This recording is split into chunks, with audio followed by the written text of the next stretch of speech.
I have a principle, which is that if you worry, you don't have to worry. And if you don't worry, you need to worry.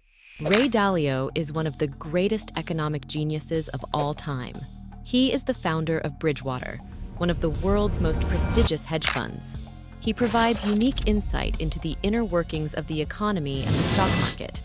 He recently caught my attention when he started talking about what he calls massive wealth transfers.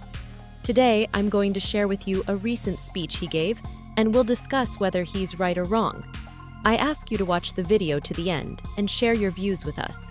I have a principle, which is that if you worry, you don't have to worry. And if you don't worry, you need to worry.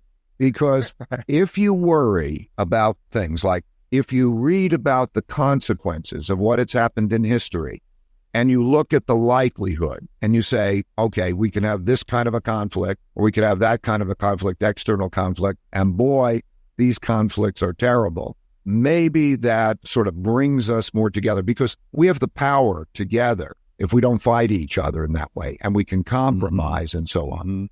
I was just in Singapore, and what they had is they had savings. Because they have a large savings, the income from that savings covers 20% of their budget. So one generation is giving the other generation a savings, a good education, and civility. And this happens in certain places.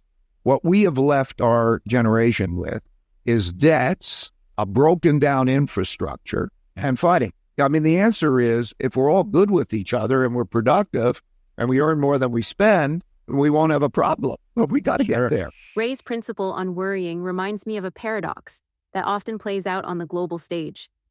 When we prepare for potential conflicts, we tend to mitigate their impact. Yet when we ignore the signs, we find ourselves in deeper crises. Look at the 2008 financial collapse. It was years in the making, with red flags everywhere, but few wanted to acknowledge the looming danger. The irony? The ones who worried early, investors like Michael Burry, managed to shield themselves. The example of Singapore is crucial here. The country built its future by saving and investing in its people. They made education, healthcare, and savings cornerstones of policy, ensuring that each generation passed on not just wealth, but a foundation for success. Contrast that with many Western nations, where debt levels are climbing and the infrastructure crumbles. According to the American Society of Civil Engineers, the U.S. faces a $2.59 trillion infrastructure gap. This isn't just an economic concern. It's about the future we're leaving behind. Ray highlights something that's often forgotten. Prosperity doesn't come from excess consumption. It comes from productivity and foresight. If we prioritize saving, investing in education, and working toward long-term goals, like Singapore has, we can avoid many of the systemic issues we currently face. But if we continue down this path of debt and division, the outlook becomes increasingly dim.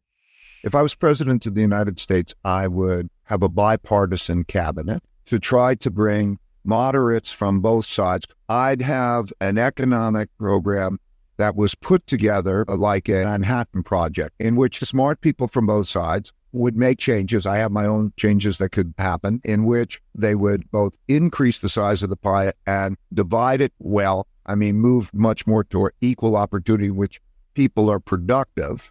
I'll describe the cycle. By an order, I mean like a world order or domestic order, a system that's in place, run by the people who have the power, and then they determine what the system is like. So you change orders, usually by wars, because you have a conflict, and then, okay, how do you resolve the conflict? They have a war. So World War II ended in 1945. The United States won World War II dominantly. It became the richest country in the world, having 80% of the world's money. Money was gold then. It had 80% of the world's gold.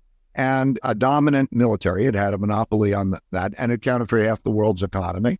And so it set the rules. It's the reason why the United Nations is in New York and the IMF and the World Bank are Washington, D.C. It was the American world order because it was dominant power.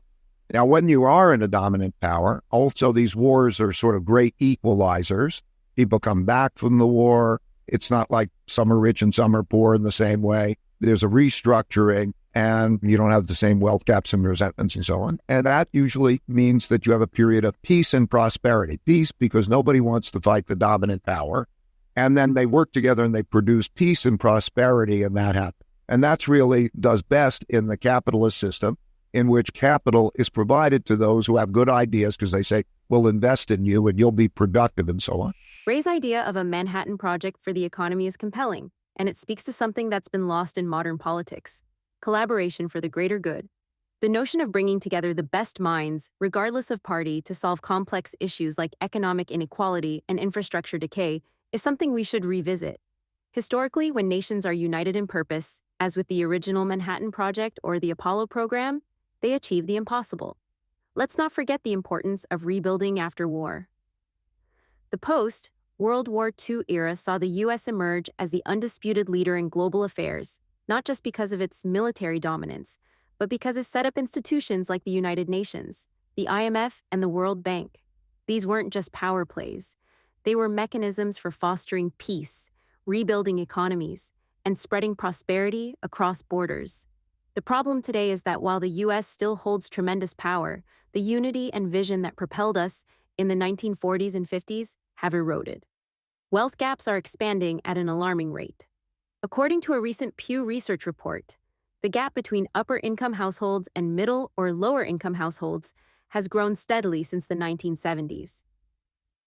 The restructuring Ray speaks of after wars, where wealth was more evenly distributed, is missing from our modern landscape. To fix this, we don't need another war. What we need is a mindset shift, one that recognizes the value of cooperation, long-term thinking, and investment in people. The best ideas don't always come from one side of the aisle, and the greatest progress happens when we leverage the full spectrum of human potential. This could be our next American world order, one built not on military might, but on inclusive, equitable economic growth. But what capitalism does at the same time is it creates large wealth gaps, and it also creates higher levels of indebtedness. So it creates the large wealth gaps because it distributes that unequally, and then that can be self-perpetuating because those who get power, like if you have more money, you can educate your children better. Gradually, you lose equal opportunity, and you produce wealth gap and you produce resentments. And you also then create larger amounts of debt quite often. That means that that's a problem down the road. Now, what happens when you become the world's largest power, this is also always the case. It happened with the Dutch, it happened with the British, that because you're so powerful at production, you go all around the world and you are the largest trading country in the world. You get more exports than other countries and more transactions are in your currency. And so everybody uses your currency, which becomes the world's reserve currency. And because it's the world's currency, different countries save in it, which means that they lend to you in it. And that increases your debt to foreigners because when they hold a bond or they hold cash in that, they're lending it to you to get the dollars back in the future. And so that is also one of the ingredients of making a top. There are the wealth gaps, there's that. And then there's also a change in generations and generation psychology. The greatest generation, in a sense, of those who fought through the war, appreciate basic things, that kind of a thing. And then what happens is when you're on top, you become more expensive and quite often more decadent. I mean, you might spend on things that are not good investments and don't last very long or whatever, for entertainment at the sake of buying. So, for example, in the United States, I remember when we had a per capita income, which was 40 times China's, and we started borrowing from China. So these are the ingredients, and then you start to see that they cause problems, the financial problem, the internal conflict problem, and so on. Ray has highlighted a critical issue here: the cycle of wealth concentration and debt accumulation that often comes with being a global superpower. This is a pattern we've seen time and again, from the Dutch to the British and now the United States. But history is not just a warning, it's also a guidepost for what comes next. In the US, our rise to the top was fueled by innovation, production, and a system that rewarded hard work. But as Ray points out, when the wealth gaps grow too large and debt becomes unsustainable, it destabilizes the entire system. We're seeing the effects now. According to the Federal Reserve, the top 1% of American households hold more wealth than the entire middle class combined. Meanwhile, student debt in the U.S. has ballooned to over $1.7 trillion, putting an entire generation at a disadvantage. The lesson here is that we can't ignore these imbalances. When wealth is too concentrated, it not only creates social unrest, but it also weakens the foundation of the economy. Just as the greatest generation rebuilt the world after World War II, we need to rethink our approach to wealth distribution and debt. If we don't, we risk following the same path of decline that other great powers have taken. But there is hope.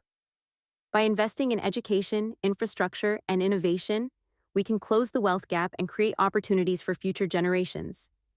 This isn't just about avoiding a financial crash. It's about ensuring that the prosperity of one generation isn't built on the debts of the next. America's strength has always come from its ability to adapt, innovate, and grow. If we recognize the lessons of history, we can avoid the traps that come with being on top and instead build a more sustainable and equitable future. So there you have it. Make sure to hit that subscribe button because it is my goal to make you a better investor by studying the world's greatest investors.